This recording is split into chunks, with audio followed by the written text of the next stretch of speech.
C'est un rendez-vous auquel vous êtes désormais habitués sur l'Intelligent TV, une revue de presse grand format chaque dimanche pour vous décrypter l'actualité nationale et internationale avec nos invités.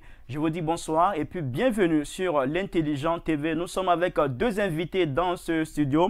Nous sommes avec Beta Michel. Bonsoir. Bonsoir, Ibrahim. Vous êtes le directeur de publication du journal Le Bélier. C'est bien cela? C'est bien cela, mais...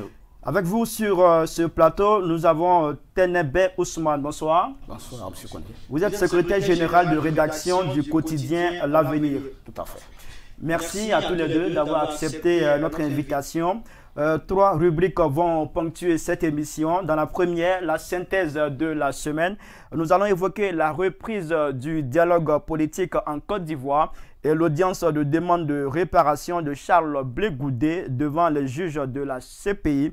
Dans la deuxième partie de l'émission, c'est-à-dire le rétro, on reviendra sur le phénomène des congés anticipés qui a fait l'objet d'échanges avec nos invités la semaine passée. Enfin, dans la dernière partie consacrée au focus média africain, nous allons analyser avec nos invités l'élection de Samuel Eto'o à la tête de la Fédération camerounaise de football. Mais avant d'y arriver, passons par la synthèse de la semaine.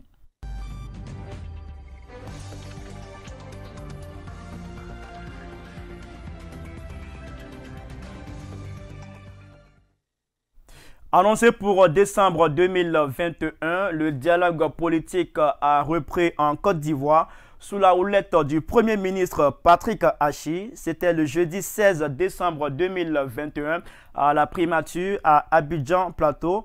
Cette rencontre a vu la participation de plusieurs partis politiques, notamment le PDCI-RDA, le PPACI, le FPI et l'UDPCI de Mabri Touakeus. Alors, Beta Michel, on commence avec vous. Comment vous appréhendez cette reprise du dialogue politique en Côte d'Ivoire? Vous savez, la Côte d'Ivoire était un pays de dialogue. Et vous nous l'a toujours dit, le père fondateur de cette nation-là nous a dit le dialogue, c'est l'âme des hommes forts. Nous saluons la reprise du dialogue politique. Nous aurions souhaité que cela se fasse plus vite avant les élections de 2020 qui ont vu la tragédie. Non, parce que vous avez vu ce qui a entraîné le troisième mandat contesté du président Ouattara. Ça a entraîné des morts. On aurait préféré que le dialogue-là ait lieu avant cela, de sorte qu'ils accordent leur violon pour aller à ces élections. Mais malheureusement, cela n'a pas été et nous sommes tombés dans une crise encore tragique due aux élections. Aujourd'hui, le dialogue reprend. Nous ne pouvons que saluer cela parce que c'est ce que tous, chaque Ivoirien souhaite, que le dialogue soit privilégié au détriment de la force. Au détriment de la force, et vraiment aujourd'hui c'est à saluer, mais nous souhaitons que ce dialogue aboutisse à une entente parfaite, c'est pas totale, mais parfaite sur les sujets brûlants, tels que la question électorale, la question du découpage électoral, la question de la conduite du processus électoral. De sorte qu'aujourd'hui, notre jeune démocratie puisse connaître un regain de dynamisme qui ne soit pas teinté à chaque élection de tragédie. Alors, vous êtes le directeur de publication du journal Le Bélier, je l'ai dit. À la une de votre journal de ce vendredi, vous avez titré ceci: le régime Ouattara s'engage, mais rien n'est encore joué. Qu'est-ce qu'on doit comprendre par ce titre? Non, vous devez comprendre aussi simplement que de tout temps, les uns les autres, ceux qui sont au pouvoir, ont souvent rusé avec le dialogue. La preuve en est que depuis qu'on est sorti de la crise de 2010, il n'y a jamais eu un consensus après les différents dialogues menés par les différentes autorités que sont les différents premiers ministres qui se sont succédés. Vous avez vu qu'aucun opposant n'a signé jusqu'ici les conclusions d'un dialogue politique que le pouvoir a mené. C'est la preuve que nous sommes sceptiques quant à leurs engagements. Mais comme notre vœu le plus cher, que la Côte d'Ivoire retrouve cette havre de paix qu'elle a été depuis toujours. Donc nous ne pouvons qu'encourager le dialogue, mais nous restons toujours observateurs avertis de ce qui a été les précédents dialogues pour souhaiter que cette fois-ci, les uns et les autres fassent preuve d'honnêteté et d'engagement réel. Voilà un peu. Alors, Tenebe, vous l'avez entendu, dans ses propos, il a dit ceci: le pouvoir, ceux qui sont au pouvoir ont rusé avec le dialogue. C'est une position que vous partagez?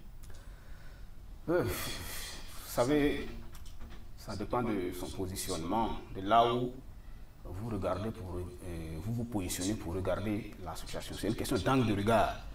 Mais ce que je voulais dire, c'est que le dialogue n'a jamais été rompu en Côte d'Ivoire depuis, je commence par 2011. Vous savez qu'au sortir de la crise post-électorale, la grave crise post-électorale, la plus grave de l'histoire de la Côte d'Ivoire, dès 2011 déjà, le pouvoir RHDP, en ce moment c'était une coalition, a tout de suite jeté les bases d'un cadre de dialogue permanent. Et grâce à ça, les gens n'en parlent pas suffisamment, mais ce cadre permanent de dialogue a permis la libération de beaucoup de prisonniers, a permis le retour en exil de beaucoup d'opposants. Et je vais plus loin en 2011 pour démontrer que le dialogue n'a effectivement jamais été rompu. Maintenant, ce qui s'est passé maintenant, c'est le prolongement de tout un processus qui a commencé depuis feu les premiers ministres Amadou Gon et Ahmed Bakayoko. Vous savez bien que tout ce qui a cristallisé autour de l'organisation du processus électoral de 2020 a été au centre des discussions. Et il y a eu plusieurs rencontres. Donc, vous verrez que c'est la classe politique qui ne parvient pas à s'entendre, à s'accorder sur l'essentiel. Pourquoi cette classe politique ne parvient pas? Justement, qui ruse au final? Le pouvoir, l'opposition? Moi, je veux parler de la classe politique en général, mais l'opposition n'est pas blanchie dans cette affaire. Vous savez, ça n'a pas de responsabilité à quel niveau, l'opposition, si elle n'est pas blanchie dans cette affaire? Oui, quand vous êtes sur l'arène politique, il y a ce qu'on appelle des concessions qu'il faut savoir faire. Donc, j'estime que si l'élection présidentielle de 2020, d'octobre 2020, a connu des violences et près de 100 morts, parce qu'on parle officiellement de 85 morts, ça veut dire que la classe politique n'a pas été à la hauteur. C'est pourquoi je souhaite que ce round qui s'ouvre actuellement, qui s'est ouvert ce jeudi, que ce soit vraiment une tribune de sincérité. Parce que les Ivoiriens ont besoin de paix, ils ont besoin de quiétude. Parce que ce que les gens doivent savoir, c'est qu'on a d'autres chats à fouetter au-delà des querelles politiciennes. Alors vous, par contre, pour votre journal, L'Avenir, vous avez écrit « Reprise du dialogue politique, Ouattara, architecte de paix et de tolérance ».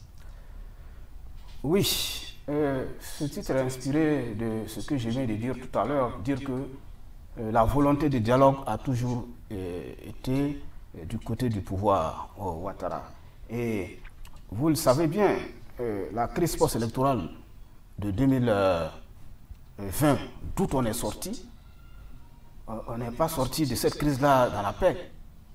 Et vous savez que dans le rapport de force, le pouvoir avait le dessus et avait la possibilité de maintenir cette dynamique de fermeté contre l'opposition. On n'a pas constaté ça. Tout de suite, c'était un appel au président Henri Konan Bédié qu'il a reçu, du moins qu'il allait rencontrer dans le lieu symbolique du Golf Hôtel le 11 novembre. Et de là, on a vu que la classe politique a été permanemment associée à tout, de sorte qu'on a une Assemblée nationale. D'où ce titre à la une du journal. Tout à fait. Et Avenir. aujourd'hui, Laurent Gbagbo qui est venu, j'ajoute ça, le retour de Laurent Gbagbo qui est facilité, autorisé par le président en place. Et puis, il l'a reçu au palais présidentiel. Et tous ces actes mis ensemble sont des éléments sur lesquels on peut se baser pour dire que vraiment on trouve une volonté d'ouverture. D'accord.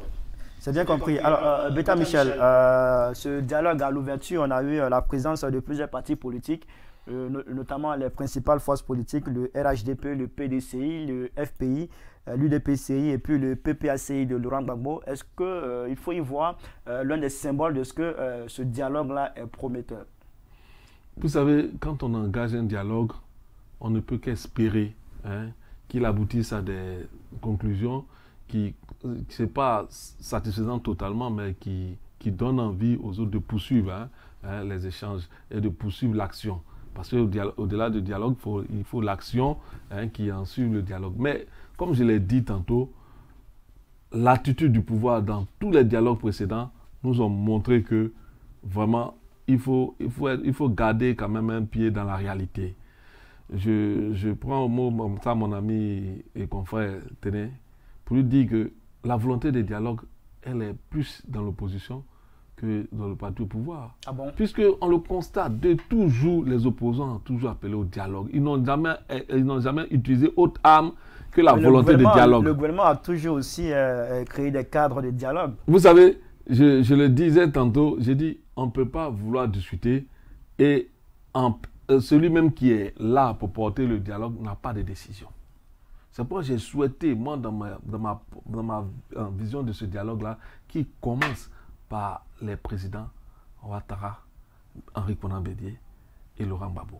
Vous avez un problème avec la forme de ce dialogue qui est un vrai problème avec cette forme, parce qu'elle n'est pas... Vous avez voulu qu'il y ait le président Ouattara, le président Gbagbo, le président Bédié qui discutent d'abord. Et quand ils auront trouvé le carnaval dans lequel ils voudront que les choses aillent, ils vont mettre ça à la disposition de leurs différents mandataires. Donc c'est pour vous dire que de tout temps, ce mot de dialogue-là a été utilisé. Et à la fin, on arrive à un achoppement. Sous feu Goncle Bali, quand il a fini le dialogue avec le président, il a dit, je m'en remets au président Ouattara. Et on a vu les conclusions. La feuille de dialogue n'a jamais été signée par l'opposition. Parce que ce n'est pas ce sur quoi ils se sont entendus. Ce n'est pas ce sur quoi l'opposition attendait le pouvoir. Et on est parti dans des crises à répétition. Aujourd'hui, même avec le feu, le Premier ministre Ahmed Bakar, ça a été les mêmes conclusions. Donc aujourd'hui, quand on nous ramène dans cette même démarche-là, je dis, ben, écoute, on espère quoi? C'est notre souhait de voir que le dialogue aboutisse. Mais comme on a des précédents, on dit non, il faut commencer. Parce que, si je le dis, parce que je m'en tiens au dialogue qui a précédé l'obtention des élections de 2010. Il est parti d'abord d'un consensus entre les présidents Bédié, Alassane Ouattara et Laurent Gbagbo qui étaient au pouvoir. Ça vous dit que pour qu'on arrive à une conclusion qui satisfasse les uns et les autres, il faut que le président Ouattara accepte de s'asseoir avec ses frères pour trouver les formes qui conviennent de mieux à ce dialogue-là pour y aboutir. Sinon, nous répéterons les mêmes choses et nous serons étonnés de nous voir encore en 2024 en train de discuter sur des choses sur lesquelles on aurait pu faire de l'économie et arriver en 2025 avec des crises encore à répétition autour des élections. Moi, je dis toujours qu'il faut qu'on fasse preuve d'honnêteté. Parce que les précédents dialogues nous ont montré les limites de la forme de dialogue qu'on aborde aujourd'hui. Voilà. Alors, Ténébé, parlant de la forme, qu'est-ce qui empêche aujourd'hui Ouattara de s'asseoir autour de la table avec Laurent Gbagbo, Bédié, les grosses têtes de la politique en Côte d'Ivoire? Bon, je ne pense pas qu'il y ait un blocage à ce niveau. L'opposition a toujours appelé à cela, mais jusqu'à présent, on n'a pas encore eu cette forme de dialogue politique. Non, sur la question, je crois qu'il faut... je n'ai pas d'éléments précis où l'opposition a demandé une rencontre entre les trois grands. Mais ce que je constate, c'est que le président Ouattara individuellement a rencontré le président Bédié. Et récemment, il a échangé avec le président... Mais est-ce que ça ne serait pas plus efficace de les voir eux tous ensemble autour de la même table? Je souhaite qu'on y aboutisse.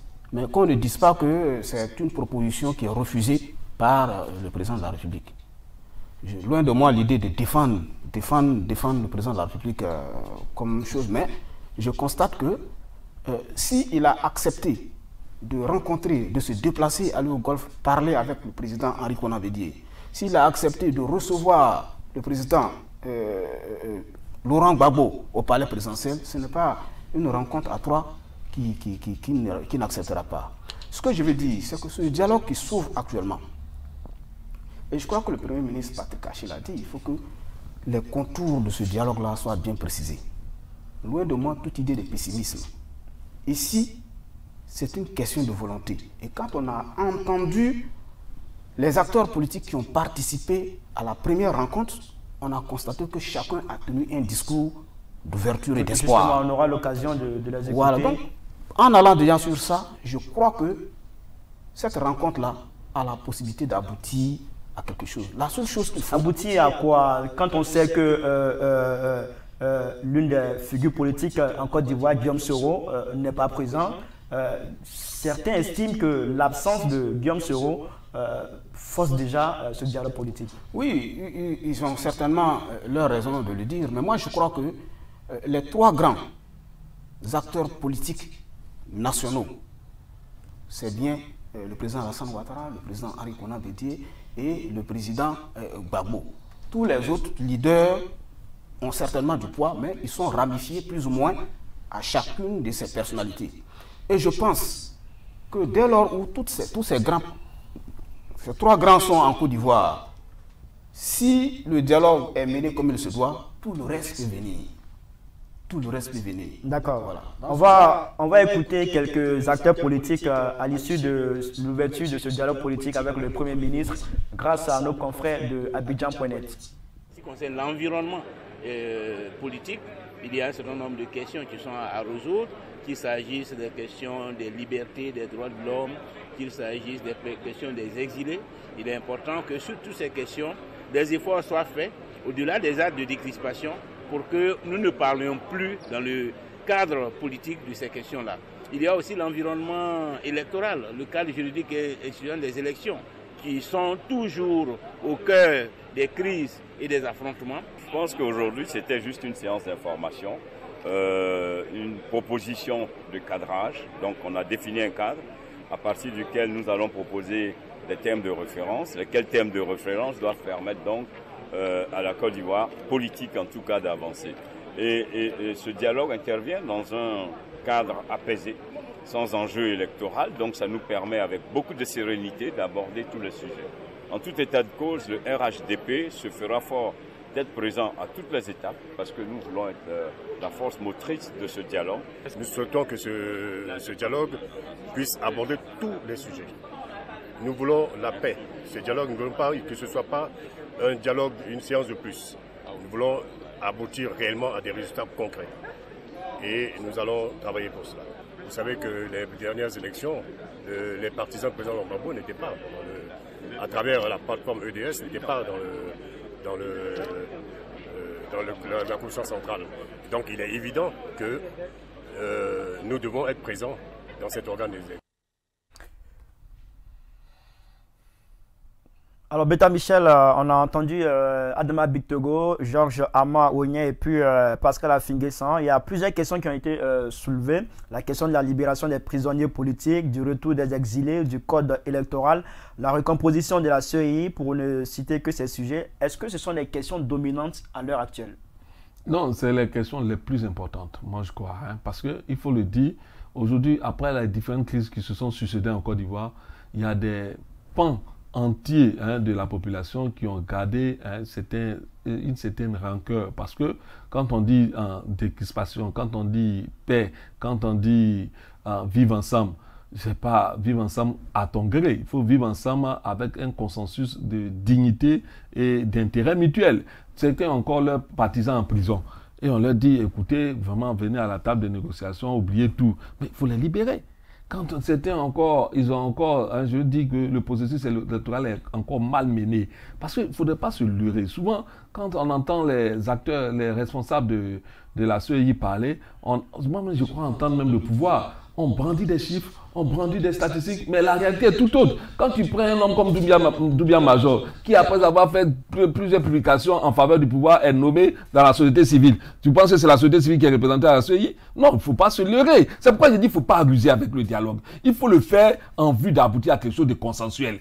Il ne faut pas maquiller les choses pour donner l'impression qu'on dialogue, alors qu'à la fin, on n'aboutit à aucun consensus. Parce que ce que je te demande, tu fais autre chose que ce que je te demande. C'est ça la vérité de la Côte d'Ivoire. C'est pourquoi je dis qu'aujourd'hui, il faut que ce dialogue-là nous permette d'aborder les questions franchement, et de trouver un consensus qui satisfasse les différentes parties. Pas totalement, mais en partie, les différentes parties. C'est ça la vraie réalité. Très bien. Ousmane, votre réaction? Oui, je pense que ce sont des questions qui doivent effectivement figurer sur la table de discussion. Mais il faut que ces questions soient abordées avec moins de passion. Généralement, qui l'aborde avec passion? Non, je ne quand je dis qu'il faut que le débat soit abordé avec passion, avec moins de passion, je parle de la table de négociation. Que au niveau de ce qui sera discuté là-bas, que ce soit discuté de façon la plus sereine possible. Toutes les questions qui ont été évoquées seront certainement retenues pour être discutées. D'autant plus que dans le discours du Premier ministre, il a été clairement dit que tous les sujets seront abordés. Maintenant, c'est dans le fond. Il faut que ça soit discuté avec la bonne foi nécessaire pour que, au niveau de la CEI, que chaque parti soit effectivement représenté. Qu'au niveau de toutes les autres structures en ce qui gèrent choses comme on appelle, je vais parler de la question de ceux qui sont en prison, la liberté des prisonniers politiques, voilà, entre guillemets. Parce que là aussi, ce sont des questions qu'il faut discuter sereinement pour s'accorder sur... Parce que si les discussions n'arrivent pas les gens n'arrivent pas à s'accorder, ça veut dire qu'il y a des points de vue qui divergent. C'est cet effort-là qu'il est demandé à chacune des parties. Que personne n'aille autour de la table pour estimer que lui, il a la vérité et que ce qu'il dit doit être pris en compte. Voilà, c'est vraiment le donnant et le recevoir qui pourra nous permettre de sortir. Vous croyez vraiment à la bonne foi du pouvoir pour ce dialogue? L'initiateur du dialogue, c'est le pouvoir. Ça, je ne pense pas que ça soit discutable. Si aujourd'hui, la classe politique est en train de se mobiliser autour du dialogue, c'est bien la volonté de l'exécutif du président Ouattara. Donc déjà, c'est un début de bonne foi. Maintenant, à chaque acteur politique, d'agir de la sorte, de faire en sorte que, pour une fois, les gens ressortent avec quelque chose, un document qu'ils signent. Tout à l'heure, mon confrère Beta disait qu'il y a des discussions qui ont été faites où l'opposition n'a pas signé, où il n'y avait pas de signature commune. Vraiment, il ne serait plus souhaitable qu'on ressorte d'une discussion où on ait une feuille vierge, là où, au niveau des signatures. C'est vraiment ce que je pense les Ivoiriens attendent. D'accord. Okay. Donc on peut espérer à des résultats meilleurs pour ce dialogue politique. En tout cas, c'est le souhait de tous les Ivoiriens. Alors messieurs, je vous propose maintenant qu'on parte pour le deuxième sujet de cette partie de l'émission. Le sujet est relatif à Charles Blé Goudé.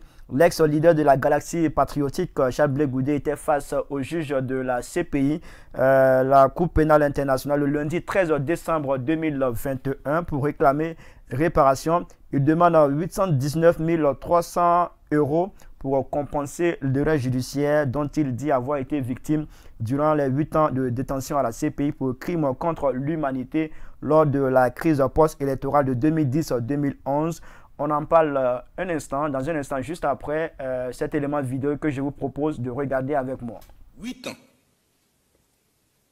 8 ans de ma vie m'ont été arrachés, m'ont été mangés. Je n'ai pas dit 8 jours. Je n'ai pas dit 8 semaines. Je n'ai pas dit 8 mois. Je parle de 8 longues années de privation, de traumatisme, de désocialisation. 8 ans que j'ai été présenté au monde entier comme un criminel. Mais si la CPI peut arrêter, peut transférer, peut transporter, peut juger, peut condamner si quelqu'un est coupable, elle peut aussi libérer, elle peut aussi réhabiliter, elle peut aussi rétablir. C'est pour tout cela, honorable juge, qu'aujourd'hui je me tiens devant vous. Pas forcément pour réclamer de l'argent. Parce que le préjudice que j'ai subi représentera toujours plus que de l'argent. C'est ma dignité, mon image, ma construction qui ont été détruites. Alors, Beta Michel, vous avez écouté Charles Blé Goudé. Est-ce que vous pensez qu'il a été effectivement victime d'erreurs judiciaires? Mais la CPI l'a dit. Elle a maintenu quelqu'un pendant 8 ans. Après, pour reconnaître qu'il n'est pas coupable, il n'est coupable de rien. Mais c'est une erreur judiciaire. Ça va de soi. Maintenant, s'agissant de la réparation, moi je vois que Blé Goudé a été suffisamment bien inspiré. Parce que demander réparation, c'est ce qu'il y a de mieux. Moi, je pense que c'est la CPI même qui devait proposer la réparation. Alors, maintenir quelqu'un pendant 8 ans et après reconnaître qu'il n'est coupable de rien, il faut au moins que pendant les 8 ans où on l'a maintenu, loin de sa famille, loin des siens, loin de la construction de sa vie. Il a dit, il a réclamé près de 505 millions, mais je crois que ce n'est pas... C'est assez la somme? Non, c'est pas assez. Je veux dire que ce n'est pas trop cher à payer. Pour une vie? Non, je crois que ce n'est pas trop cher à payer, mais je me dis en même temps que la CPI, si elle ne répond pas, si elle ne donne pas suite à cette requête de Blé Goudé, je crois qu'elle devra refaire un peu sa nomenclature, c'est-à-dire sa manière de procéder dans ses jugements. Parce que, après tout, quand on a jugé et qu'on a vu qu'on s'est trompé, en maintenant quelqu'un loin de sa famille, loin de la construction de sa vie, loin de tout ce qui pouvait lui permettre de se réaliser, loin des siens, moi je crois qu'il faut trouver réparation. Le préjudice c'est bien entendu moral, ça ne vaut même pas cet argent-là. Mais au moins, il faut trouver une compensation pour ces personnes-là. Est-ce que vous pensez que Blé Goudé a des chances d'avoir gain de cause? Moi, je crois que Blé Goudé a déjà montré à travers son conseil d'avocat qu'il est suffisamment outillé dans la démarche juridique, au point qu'aujourd'hui, on a reconnu qu'il est coupable de rien. Donc, en entamant ce procès contre la CPI, je crois qu'il a mesuré quand même les enjeux et les aboutissants. Les tenants et les aboutissants. Donc je crois moi je n'ai pas le contenu juridique de tout ce qui entoure les compensations autour de la CPI, mais je crois que Blé Goudé, en le demandant quand même, met la CPI face à ses responsabilités vis-à-vis des citoyens qu'elle juge, vis-à-vis des hommes qu'elle prive de liberté, parce que priver quelqu'un de liberté, il n'y a pas pire, il n'y a pas pire préjudice qu'on peut causer à un homme. Ténébé Ousmane, Blé Goudé, il fait bien de demander réparation. Je pense que Blé Goudé est dans son droit de demander réparation. Mais je suis sceptique sur la suite à donner à sa requête. Pourquoi? Parce qu'il y a une nuance entre acquittement et puis erreur judiciaire. Expliquez-nous. Parce que l'article 85 du statut de Rome parle d'erreur judiciaire. Il ne parle pas d'acquittement. Et dans l'histoire de la CPI, de certains jugements rendus, vous allez voir qu'il y a des gens qui ont fait la même démarche que Blé Goudé, qui n'ont pas eu gain de cause. Je vais parler du milicien Mathieu Ngundjolo, en 2015, je crois. Lui aussi, également, avait été acquitté. Il a procédé de la même façon. Et la CPI lui a répondu que tout a été fait normalement. Il n'y a pas d'erreur judiciaire, mais que c'était un acquittement. Donc vous estimez que ce n'est pas une erreur judiciaire? Ce n'est pas moi qui le dis. Non, à travers vos analyses. Les juges de la CPI qui l'ont déjà formulé, ils n'ont pas encore pris une décision tranchée. Ça y est encore à l'analyse. Blé Goudé peut avoir la chance. Mais moi, je dis que au regard de ce qui s'est passé, je vais aussi ajouter le cas de Jean-Pierre Bemba qui a fait la même procédure. Et lui, il n'avait pas seulement demandé d'être réhabilité simplement. Il a dit que c'est bien. Je crois en Europe, au Portugal ou autre, avait 10 ans durant laissé abandonner, donc ça a pourri. C'est comme si ces biens ont été laissés, il n'y avait personne pour entretenir. Et tout ça, c'était une compensation de, je crois, une soixantaine de millions d'euros que lui demandait. Mais les deux volets ont été rejetés par la CPI qui a estimé que c'était un acquittement, mais pas une erreur judiciaire. Et j'ai le sentiment que Blé Goudé est dans la même dynamique. Des mandats d'arrêt ont été formulés régulièrement. Et n'étant pas juriste, je ne vais pas commenter ces choses-là. Il a connu une procédure normale. La procédure judiciaire telle qu'elle devait faire, voilà, ben, je le dis avec beaucoup de réserve parce que quand on n'est pas technicien d'une affaire, je ne suis pas juriste, mais c'est au regard des faits antérieurs et de l'argument de la juge que j'estime que Blé Goudé n'a pas trop de chances de prospérer. Mais j'ajoute que quand ils étaient transférés à la CPI, à l'époque, personne n'avait parié sur un acquittement. Hein? Voilà, en tout cas, un bon sondage faisait ressortir que c'était comment on appelle, des peines, que ce soit Blé Goudé ou Laurent Gbagbo, que c'était des peines qui allaient avoisiner ou du moins être celles que Charles Taylor a subi 50 ans de prison. Beaucoup en parlaient. Donc avec la justice, il faut être beaucoup réservé. Mais moi, de mon analyse de journaliste, j'estime que pour les précédents, ce n'est pas sûr que Blé Goudé ait gain de cause. Je comprends bien toute sa peine, mais je suis pessimiste. Beta Michel, au cas où Blé n'a pas eu gain de cause, qu'est-ce que ça peut changer? Non, moi je dis que Blé, en entamant cette procédure-là, a bien discuté avec son conseil d'avocats. Donc ils ont tous les outils pour réclamer cela. Donc moi, quand Ténène me dit qu'il n'est pas sûr d'avoir gain de cause, je dis, ben écoute, ça, moi je prédis pas ça. Je me dis que pour engager une procédure, il faut quand même être outillé. Blé Goudé a montré qu'il est suffisamment outillé au point qu'aujourd'hui, il a été acquitté. Maintenant, si Blé n'a pas eu gain de cause, je crois que la CPI, à l'avenir, devra revoir son mode de fonctionnement. Parce qu'on ne peut pas garder des individus et après reconnaître qu'on n'a pas d'argument pour les condamner et avoir perdu tout leur temps, toute leur vie. La CPI a bien fait quand même de tenir Charles Blé Goudé le temps qu'on ait les preuves qu'il est innocent. Ah bon, vous pensez que... Moi, je vous pose la question. Non, mais moi je dis, en matière juridique, l'innocence bénéficie toujours à l'accusé. On ne peut pas quand même laisser Blé Goudé chez lui à la maison et puis... oui, mais c'est ce qu'on doit faire. Parce que Blé Goudé a une capacité de représentativité. C'est-à-dire Blé Goudé ne peut pas se perdre dans le monde.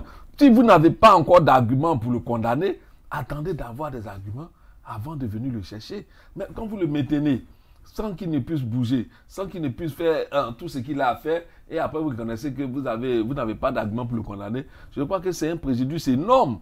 Moi, je crois que la CPI, c'est pourquoi je dis que au regard de ce qui s'est passé avec Blé Goudé, si même au demain Blé Goudé n'obtient pas gain de cause, il faut que la CPI revoie son processus. Il a demandé même à la CPI d'user de son pouvoir pour le ramener dans son pays. Tout à fait normal. La CPI a cette possibilité-là? Non, mais si la CPI n'a pas cette possibilité, elle a la possibilité de venir prendre, elle n'a pas la possibilité de ramener. Ah, mais moi je dis, elle veut quoi cette CPI-là? Parce qu'il faut le dire, c'est des accords juridiques, c'est des accords internationaux qui disent la CPI à la Côte d'Ivoire. Donc, dans ce cadre-là, elle est venue chercher des présumés coupables.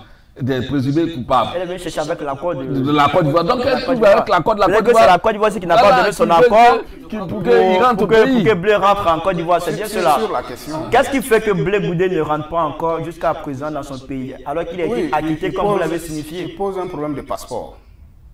Il s'est fait enrôler. Voilà, il pose n'a pas encore problème eu de passeport et je ne peux pas ici rentrer dans certains détails parce que ne sachant pas trop d'informations autour de... Mais ce que je peux dire, c'est que le retour de Blé Goudé ne peut se faire qu'avec, comment on appelle, la bienveillance du pouvoir en place.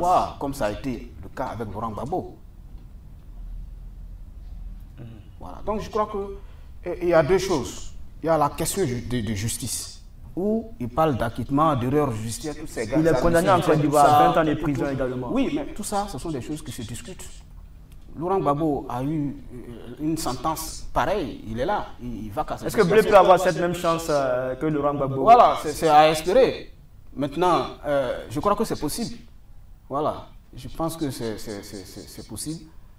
Pour une question de réconciliation, nous sommes dans une phase de dialogue politique, on parle de réconciliation, de paix, on peut laisser tomber tous ces peu, dire à Blé Goudé de rentrer au pays. Oui, c'est justement, je pense que c'est pourquoi si le pouvoir le fait, l'opposition ne va plus douter de sa sincérité d'aller à la réconciliation, à la paix. Justement, c'est ce pourquoi le retour à la table de négociation, de discussion par la classe politique est bienvenue, elle est bienvenue. Toutes ces questions... Blé Goudé n'y est pas, ce regard n'y est pas. Ce sont des choses qui ne sont pas... qui peuvent arriver par... Le bout est déjà là. Dès lors où les gens ont déjà commencé à s'asseoir ensemble pour parler, alors je crois qu'on est déjà sur une bonne dynamique. Voilà. Le plus important, c'est de commencer à se parler et qu'il y ait des interlocuteurs au sein de cette table-là qui posent ces problèmes. Alors, Beta, qu'est-ce qui empêche Blé Goudé de rentrer dans son pays? Mais Blé Goudé a fait sa demande de passeport depuis le 16 juillet 2021. Cela fait exactement près de 6 mois que Blé Goudé a fait sa demande de passeport. Moi, je crois que nous sommes en Côte d'Ivoire. On nous dit que le passeport est délivré en 72 heures. Donc, naturellement, Blé devrait avoir ce passeport. Mais qu'est-ce qui bloque? Mon confrère tenait à dire il faut qu'il y ait la bienveillance du pouvoir. Moi, je dis il faut qu'on arrête. La loi, là, c'est pour tout le monde. Blé Goudé, 72 heures pour avoir le passeport, c'est valable pour Blé Goudé. On dit aucun Ivoirien de la Constitution le dit, aucun Ivoirien ne doit être contraint à l'exil. C'est valable pour Blé Goudé. Ce n'est pas la bonne volonté d'un individu. Il faut qu'on arrête. Sans tant qu'on voit les choses comme ça, on va toujours rentrer dans des travers.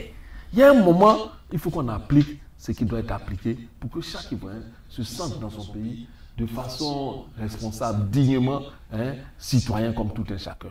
On l'a fait pour d'autres par le passé, où Laurent Gbagbo a pris l'article 48 pour que Alassane Ouattara soit candidat, parce qu'il a estimé qu'à un moment donné, il ne fallait pas priver un individu de ses droits de citoyen. Il a été candidat. Donc il faut qu'on arrête de vouloir personnaliser les questions de droit. Les questions de droit doivent être impersonnelles, de sorte que chaque Ivoirien, quelle que soit son opinion politique, comme notre constitution me le dit, ne soit pas blâmé, ne soit pas mis en ostracisme. Voilà, réagissez rapidement sur la question. Qu'est-ce qui empêche cette bienveillance de Ouattara de se manifester? Quand je parle de bienveillance, n'oublions pas qu'il y a une décision de justice qui est contre Blé Goudé. 20 ans de prison. Voilà. Et il n'y a qu'une décision politique qui peut permettre...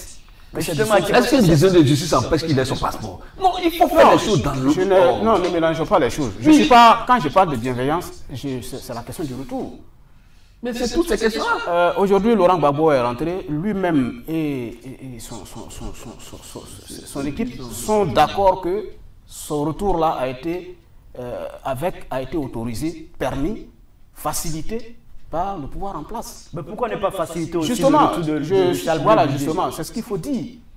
Plutôt que de brandir la chose sous l'angle de il doit, non, il faut que tout se pose en négociation. D'où l'ouverture du dialogue actuellement là, soit un creuset où toutes ces questions peuvent être discutées. Blé Goudé a des partisans, il est d'un camp, et ce camp-là est autour de la discussion. Ce sont des questions qu'il faut poser.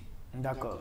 C'est bien compris, on voit que le sujet vous passionne beaucoup, mais on va partir pour la deuxième partie de cette émission, le rétro. La semaine passée, nous avions dans ce studio comme invité Baudouin Yapo, il est député suppléant RHDP pour Azaguié, et puis Sylvain Debaï, journaliste pour le site connexioниvoirienne.net. Ils se sont prononcés sur le phénomène des congés anticipés. On leur a posé la question de savoir à qui la responsabilité de ce phénomène. Écoutons leur réponse.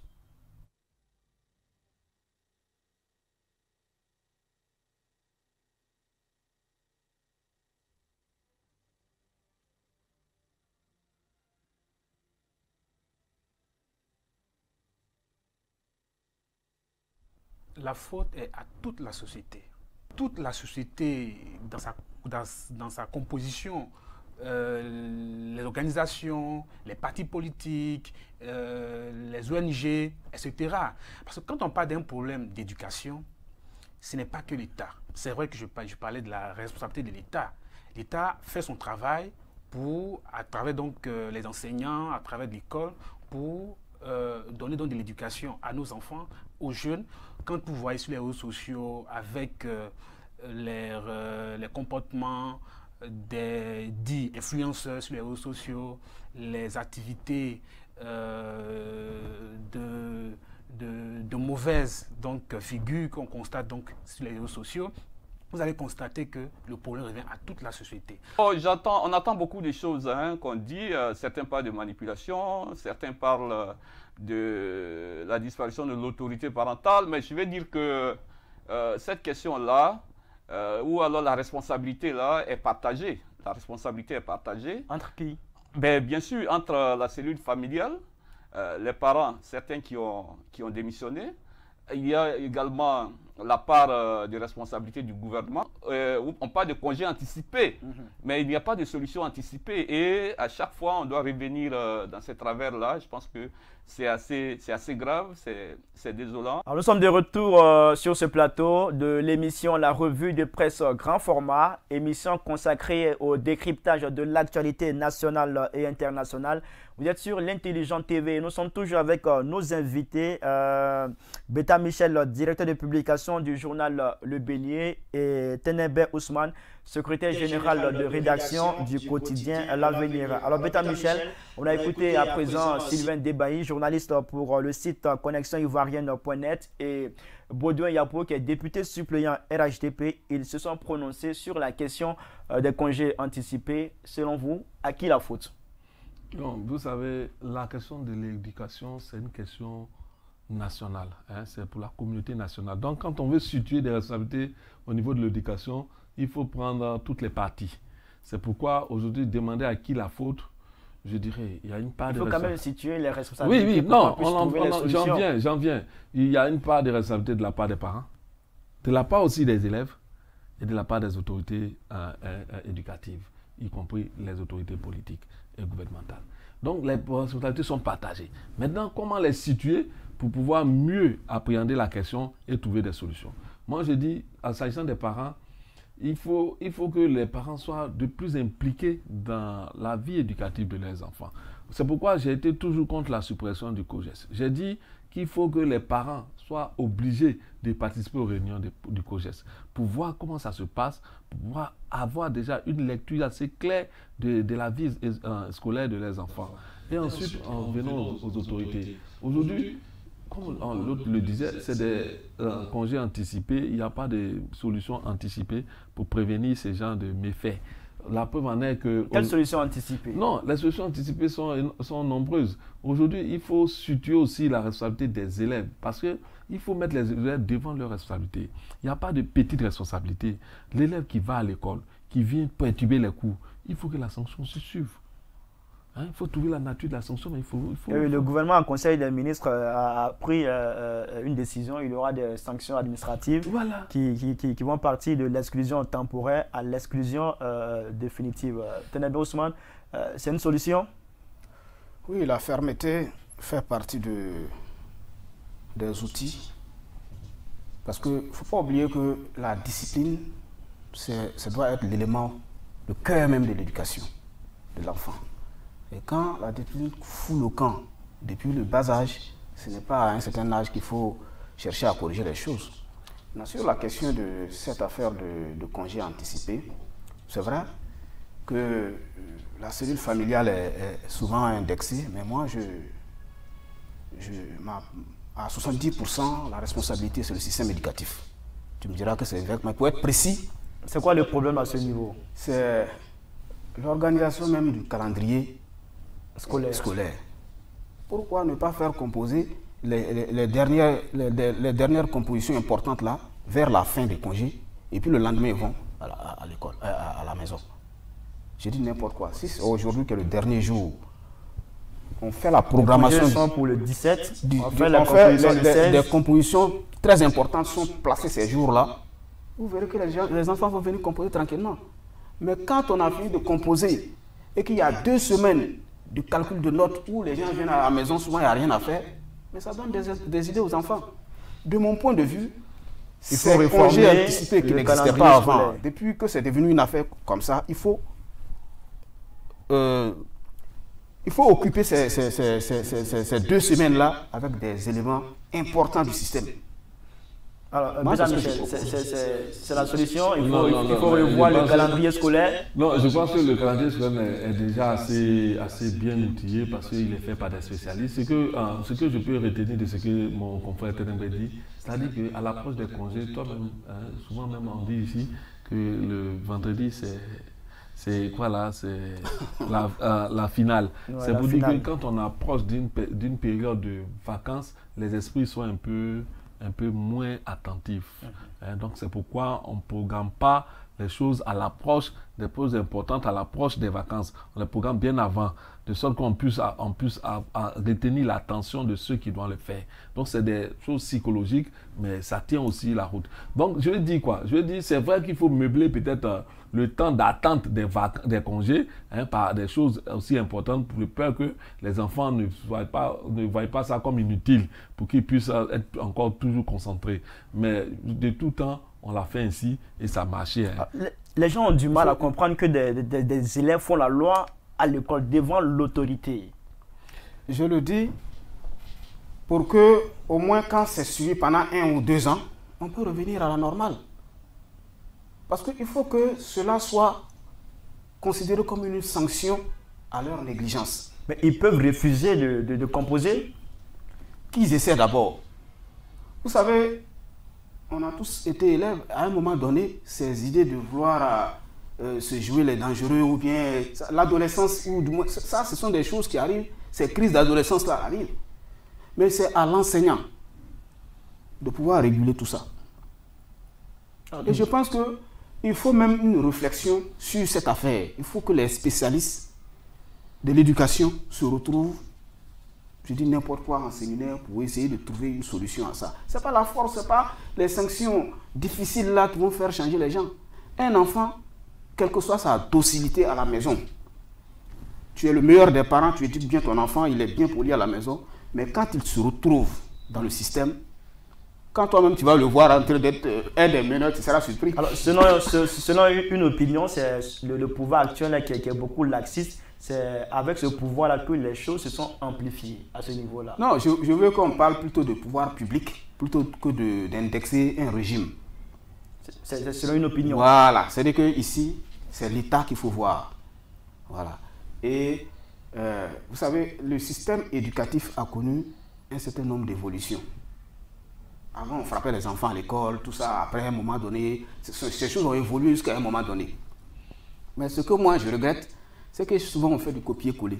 C'est pas parce que le système éducatif en France a évolué que nous, on va aussi copier ça et puis venir coller ça chez nous. Donc, j'ai le sentiment que... Est-ce qu'à ce niveau, en retirant la chicotte de l'école, M. Betta, le gouvernement n'a pas manqué quelque part, n'a pas failli quelque part? Non, moi, tu sais que je ne verrai pas les choses de cette manière parce que je dis tout ce que les autorités politiques ou administratives de l'école font, c'est au thème d'une étude. C'est au thème d'une étude, on fait des études et puis on décide comme ça que compte tenu de certains paramètres, il faut agir ainsi. Maintenant, ces études peuvent être remises en cause. C'est pourquoi aujourd'hui on constate un certain dérapage au niveau des élèves. Mais pour être franc, pour moi, il faut ramener la sanction à un niveau plus bas. C'est-à-dire que dès le primaire, il faut que l'enfant sache qu'il y a la sanction qui suit les actes. Voilà, il faut qu'il sache ça. Ça nous a servi, ça peut aussi servir à nos enfants.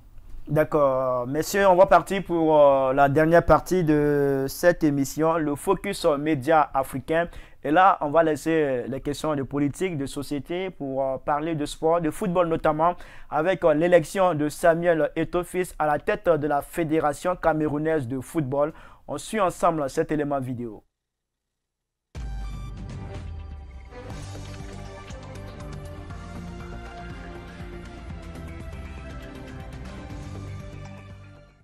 L'ancien buteur des Lions indomptables, Samuel Eto'o, a été élu samedi 11 décembre 2021 président de la Fédération camerounaise de football, FECAFOOT. L'ex-attaquant du FC Barcelone, de l'Inter de Milan, âgé de 40 ans, a battu le président sortant Seydou Mbobo Ndioua, qui avait été élu en 2018, mais dont l'élection, contestée par plusieurs acteurs du football camerounais, avait été annulée à la mi-janvier par le tribunal arbitral des sports. Sur 74 voix des membres de la fédération, 43 se sont portés sur Eto'o, figure très populaire de son pays, contre 31 pour le président sortant. 7 candidats s'étaient déclarés, mais 3 d'entre eux se sont retirés du scrutin au profit de Samuel Eto'o. Le président sortant, Seydou Mbobo Ndioua, a pris acte de sa défaite et a félicité sur Twitter Samuel Eto'o, à qui il a souhaité plein succès. Le nouveau président de la FECAFOOT a déjà un rendez-vous majeur à son agenda. Dans moins d'un mois, le Cameroun accueillera du 9 janvier au 6 février 2022 la phase finale de la Coupe d'Afrique des Nations.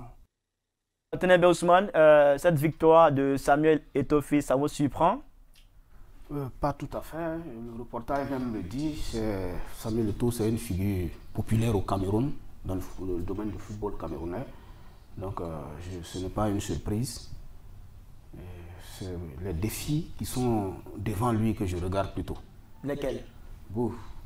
Il y a déjà l'organisation de la CAN. Oui, l'organisation de la CAN et puis la fédération, elle a déjà été mise à cause des crises. Il y avait un comité de normalisation 2 ou 3 fois comme ça, non 2 fois je crois. Voilà, donc quand on prend une telle organisation, il faut se dire qu'il n'y a pas de sommeil, quoi. Il doit travailler.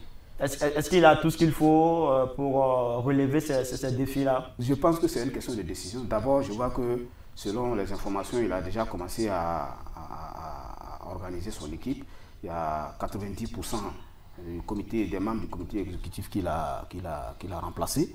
Donc, il est attendu au pied du mur. On attend de voir ce que ça va donner. Beta Michel, Samuel Eto'o, désormais président de la FECAFOOT, Fédération camerounaise de football. Je disais tantôt à un ami, lorsque j'ai observé ça, je dis à 1 euro on donne tout. À 1 euro on donne tout pour dire quoi? Pour dire que quand tu es un héros comme Samuel Eto'o, tu mérites tout. Et aujourd'hui, le poste de président de la Fédération camerounaise de football est suffisamment bienvenu et il mérite ce poste-là. Mais maintenant, pour ce qui est de l'action, qui doit être menée en vue de redonner au football camerounais son lustre d'antan, il faut que Samuel soit suffisamment engagé. Il soit engagé, il a commencé, il a dit que son mandat c'est sur le sceau de l'unité et il a entamé son engagement en rassemblant les aînés qui l'ont dévancé à la tête de ce football camerounais-là. Et le grand challenge, c'est de ramener le football même national à sa dimension professionnelle. Moi, je dis que Samuel Eto'o, c'est une chance pour le Cameroun aujourd'hui en tant que président de la Fédération de football, parce que là, c'est pour attirer le maximum de regards, les sponsors, les aides, les soutiens autour de ce football-là. Et je crois que le Cameroun doit saisir cette chance-là pour redonner à son football local.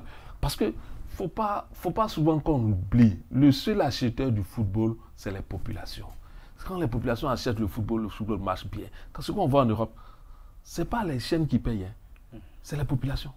Si vous voyez beaucoup d'hommes au stade, si vous voyez le maximum d'hommes qui s'intéressent à un journal sportif, à une télévision sportive, c'est parce que ça va rapporter, c'est cela qui va faire, puis ce football-là va rapporter. Donc, en mettant Samuel Eto'o à la tête de leur football, les Camerounais ont compris une chose.